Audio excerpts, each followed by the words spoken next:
Egunon eta zorionak guztiei. Sekulako egin dugu gaur. Gipuzkoa geldiri dago. Bulebarra lepo. Naiz eta arazo eta traba ugari jarri dizkiguten, gainditu ditugu arazo guzti horiek.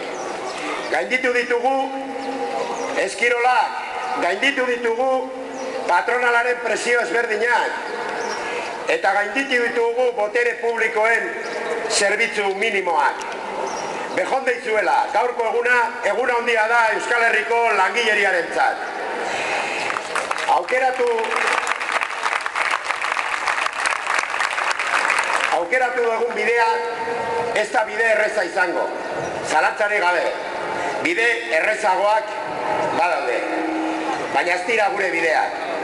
Hemen borroka da langileoi geratzen zaigun bide bakarra.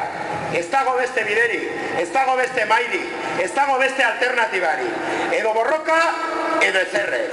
Edo borroka, edo orain artekoa. Ez daukagu beste biderik. Naiz eta politika hauek, orain arteko politikak, langileoi ez digutela mesederik ekarri, oraindik ere batzuk alegintzat dira bide berdinetik jarraitzen. Ezin dugu politika berdinekin jarraitu. Eraldaketa behar dugu, neurri ezberdinak, transformatu egin behar dugu. Hemen, kuriosoa da, baina krisiak dirudienez beste leku batzuetan baino eragin gutxiagoa dauka. Baina hemen beste inun, baino langabetu gehiago sortzen dira egunero. Egunero. Kuriosoa da, zerbitzu minimoetan, Jaurlaritza lehenengo aldiz, langileok lanerako daukagun eskubidetaz hitz egitea, eta lanerako eskubidea eta familiko eskubidea uztartzeko adibidez aurrezkolak iriki behar direla.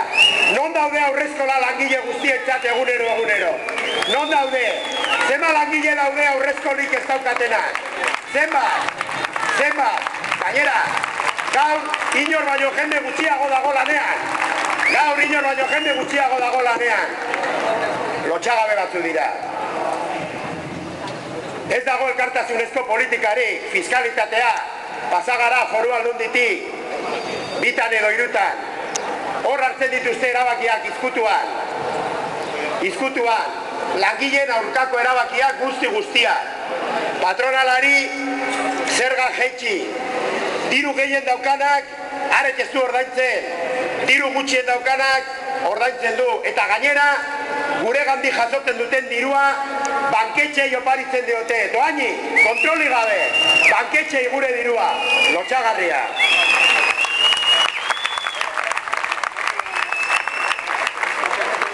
Patronalak gure lan baldintzetan txantaia, egunero, goizean, eguardian eta gauean, berdin dioz eskualdetan, berdin dioz enpresetan, beti berdina, Amaiak esan du, barkua eta leku berdinera goazela, sekula ez geagon barku berdinean, eta orain ez gaude, bihar ez daki. Horrela jarraitzen badugu, agian lortuko dugu barku berdin bat, baina orain arte sekula ez gea barku berdinean egon. Inoiz ez, etekinak izan dituztenean ez dira guretaz gogoratu. Aipatu ere ez gaituzte egin. Krisiari irtenbide solidarioa ez badiogu ematen, gure jendeak guk oso gaizki pasako dugu. Oso gaizki pasatzen ari gara. Eta gure esku dago, hemen gauden esku, etorri ez direnen esku, eta gehituko direnen esku, horri alternatiba bat bilatzea. Dicen que la huelga es política. Nosotros no hemos pedido permiso a nadie para hacer huelga. No tenemos que pedir permiso a nadie para hacer una huelga. La huelga es el único instrumento que tenemos los trabajadores y trabajadoras para pelear por lo nuestro. No hemos pedido permiso a nadie, ni vamos a pedir. ¿Política? Por supuesto que es política.